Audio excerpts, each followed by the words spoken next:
Hi, everybody, and welcome back to my channel. My name is Aldina, and I am the creator of Divinely Healing. I've missed you guys a little bit. I have been feeling a little overwhelmed lately. I'm still getting used to posting more and being more open, and so it can be a little overwhelming with me, especially when I'm getting more messages and I'm being noticed more. So it does give me a little bit of anxiety.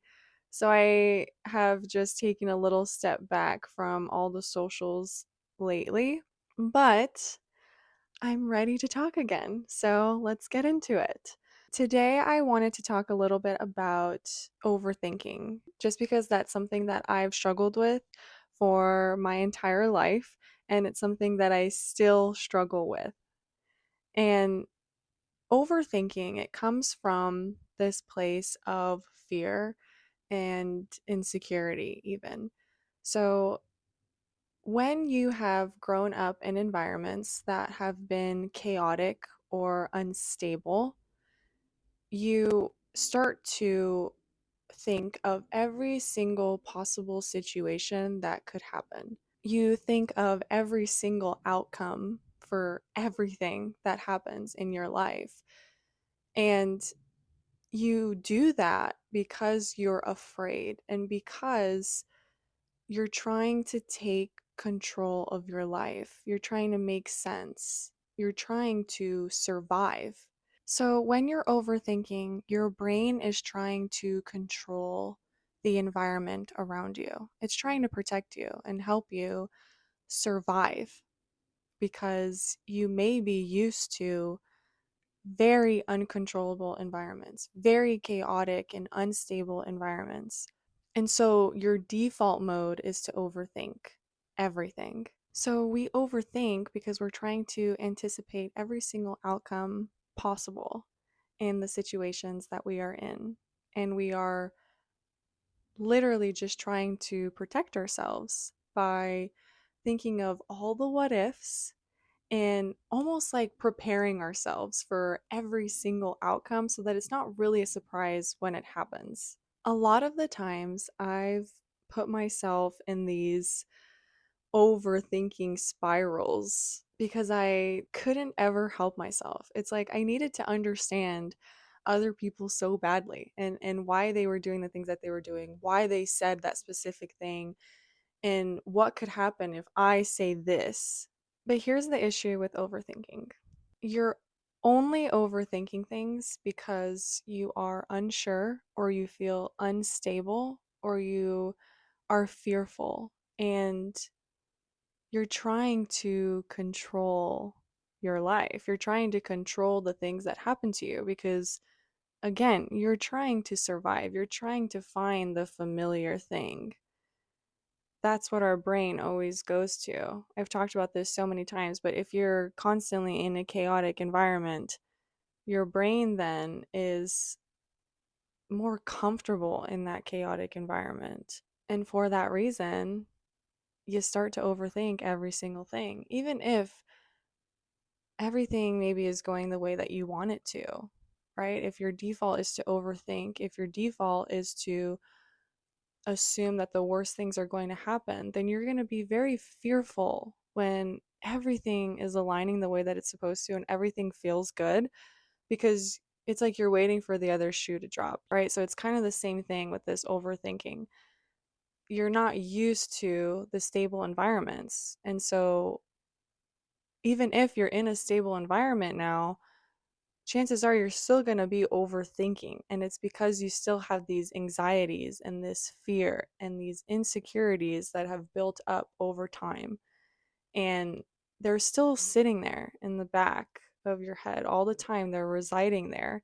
And the only way to stop overthinking is to understand those anxieties and that fear that you have that's residing within you, that's holding you back from maybe enjoying the things in your life because you're too busy thinking of every single situation and all the different outcomes that can come from that singular situation. So, all of these things that have happened to you in the past, they have shaped the person that you are right now. They've shaped how you respond to situations, they shape your behaviors, the things that you like or don't like, or the kind of people that you attract into your life. That is residing in your subconscious brain. And all those things have accumulated over time. And they literally change the way that you see the world and the way that you understand things. And for that reason, we may like toxic people. We may be attracted to toxic people. And sometimes, you're like, why do I feel this crazy attraction to this person? And you get to know them, and then it's like, oh, it's because they have almost like this mirror of a certain trauma that you have that maybe is deep down within in them, but it's emanating and it's attracting you to them, or really with any situation at all, right? If you've always been a sad, depressed, anxious person, again, your brain is looking for these things in real life because that's where you have found comfort. And I know it's kind of silly to understand. It's like, why would I want the bad things to happen to me? Why would I look for them? Why would I almost crave them?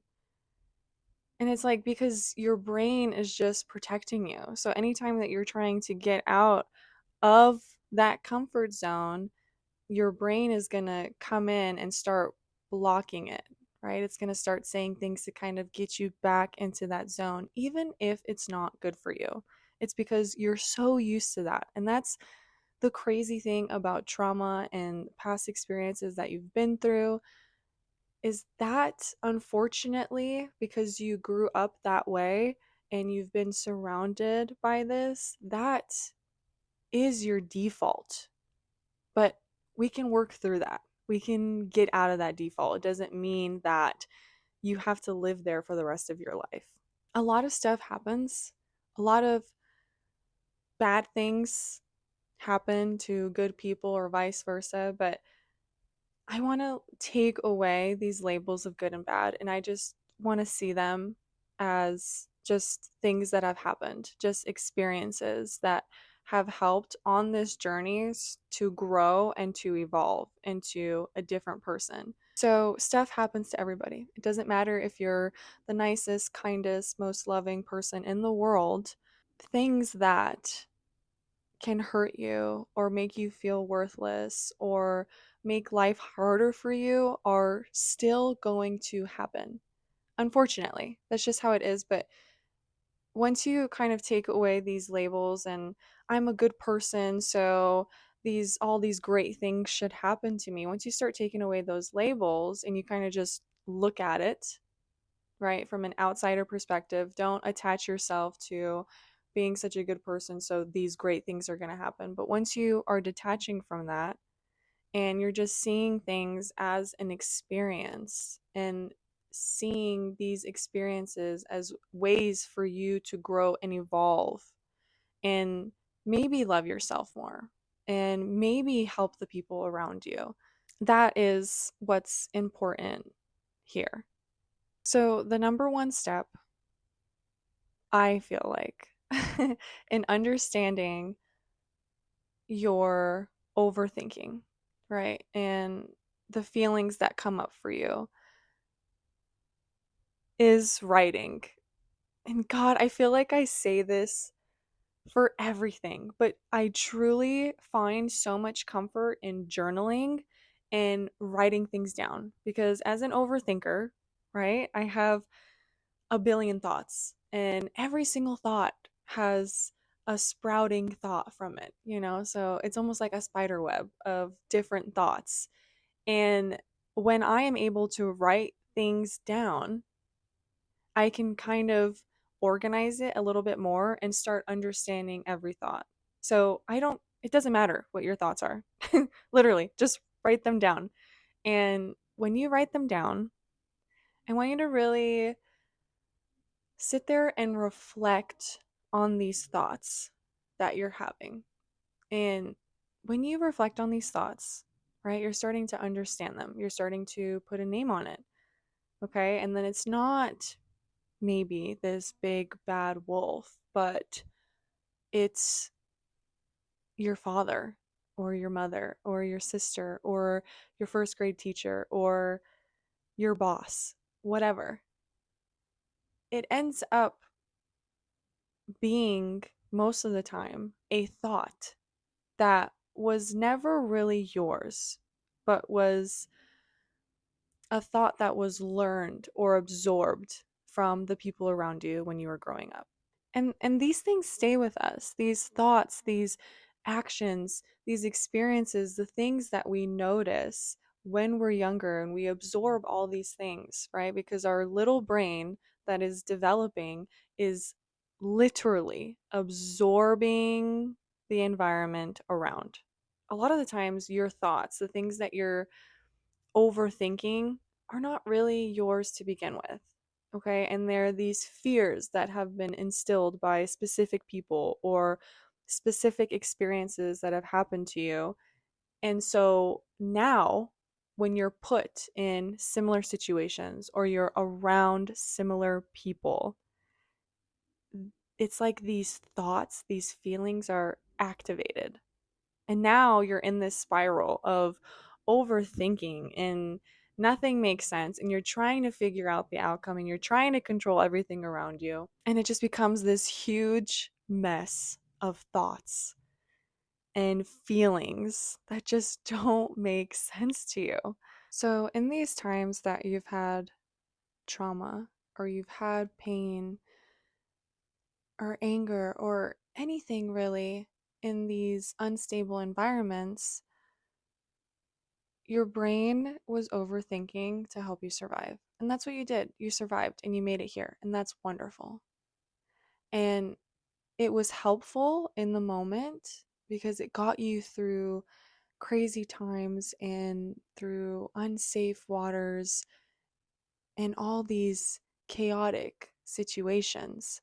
But when you move forward and you get into these calmer environments, right? The storm is gone. You're away from the people that hurt you and all the trauma that's happened in your life. You're moving past it. And now you're in a different environment. And in this environment, you still find yourself overthinking. And you start now applying this fear, these insecurities to this calm life now that you've created for yourself. And it's because you're living in that fear, you're living in the past. And there's nothing wrong with thinking. That's that's not an issue at all. Right? Because it's not about thinking less. That's not going to do anything for you, but it's about retraining your brain to accept these new experiences and to allow yourself to feel safe in your body. And it's not easy.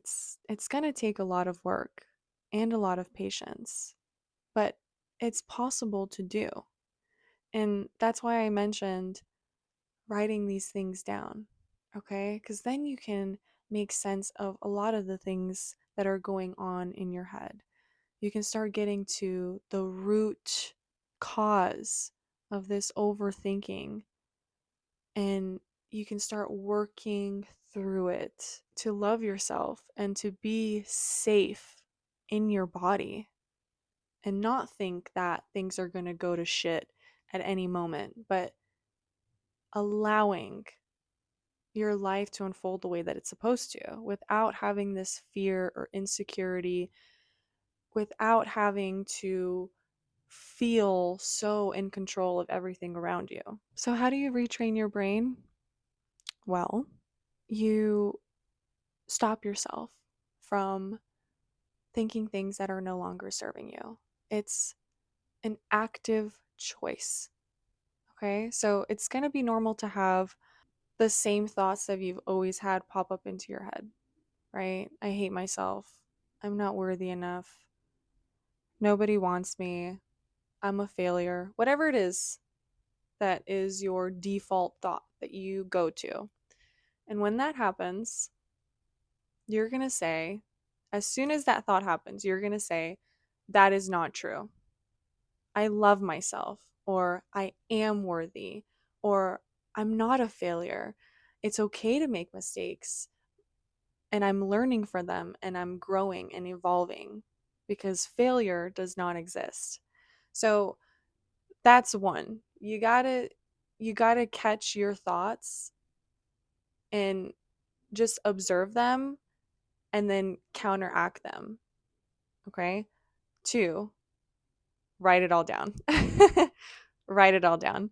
If you can't even remember things that happened to you when you were a child, it'll eventually come to you when the time is right. But regardless, write your thoughts down and start seeing your triggers in real life, and maybe, you know, the things that keep happening to you, if there's a cycle of things that are kind of occurring, similar situations or similar people coming into your life, or similar thoughts, similar feelings, similar energies, all of that stuff.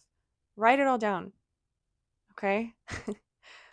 Two. Three, try to incorporate, if you can, try to incorporate meditation into your life. Now, meditation is not about turning off your thoughts. It is about observing your thoughts. When you meditate, especially when you're first starting out, it is going to be very normal to have a billion thoughts at once, especially if you are a natural overthinker. You're going to have so many thoughts. It's impossible. The whole point is not to quiet your mind, it's to observe them. Okay? If you have something pop up into your head, okay, that popped up into my head, let it go. But when you're meditating, and if you do this every single day and it becomes a practice for you, you are going to alter your brain. Okay, you're going to activate the parts of your brain that help you stay calm. You are literally activating your parasympathetic nervous system when you are doing meditation consistently, because it is going to help your anxiety. It is going to help you find this inner peace. It is going to help you connect to yourself, and is going to help you eventually start quieting all of those thoughts that are coming up into your head. It just takes a consistent practice, consistent patience, and just feeling and allowing yourself to feel through all of the different things that are coming up for you. And then the last thing that I like to do is I incorporate subliminals, or you can even record your own voice and you can tell yourself affirmations or whatever. And I play this when I sleep. You can play it in the background during your day, right when you wake up, because when you're sleeping and right when you're waking up, you're still kind of in that sleep state. So it's easier to penetrate your subconscious mind, which is the most important thing here. Okay, your subconscious mind literally runs your life. So I like to incorporate these things, these words, just positive, loving words. Being able to activate this loving and safe feeling in yourself and in your brain, right? Because the things that you tell your brain all the time, those things are going to become true, or you're going to start believing it and it'll start reflecting in your outer world. If you do those four things, you start incorporating it into your daily routine, you're going to see drastic changes. Okay. It did take some time for me, but my default is no longer talking badly about myself. It is no longer overthinking every single situation. Okay. I have my moments. I have people come into my life or have situations arise that get me into that overthinking mode, or get me to feel a certain way that maybe I felt in the past. And I now have the tools, right? I have the understanding, I have the knowledge that I need to work through those things and to stop myself or to respond differently to the things that are happening around me. And it's not about being completely healed because that's not possible. It's not about being 100% all the time because that is not possible. Okay? We are healing ourselves and we are loving ourselves just a little bit more and more every day. So, in this process of observing and writing things down and learning about your past and focusing on yourself a little bit more and maybe including these healthier daily habits, you are going to change completely. Like that old person is going to die. They're no longer going to exist. That reality is going to fall away. And you just have to let it. And you just have to be patient in this process and be forgiving to yourself. Forgive yourself for doing things a certain way in the past because you did your best with the things that you had in that moment. And just because the overthinking and the negative thoughts were always your default, it does not mean that it has to be that way for the rest of your life. Okay? The things that have happened to you, they don't define you and the person that you are. So just don't be afraid of the things that come up and accept the things that are coming up and feel through them anyways. And thank you all so much for watching. I am so grateful for all the support that I've received. Please do not forget to like, comment, share, and subscribe, and I will talk to you guys again very soon. Peace.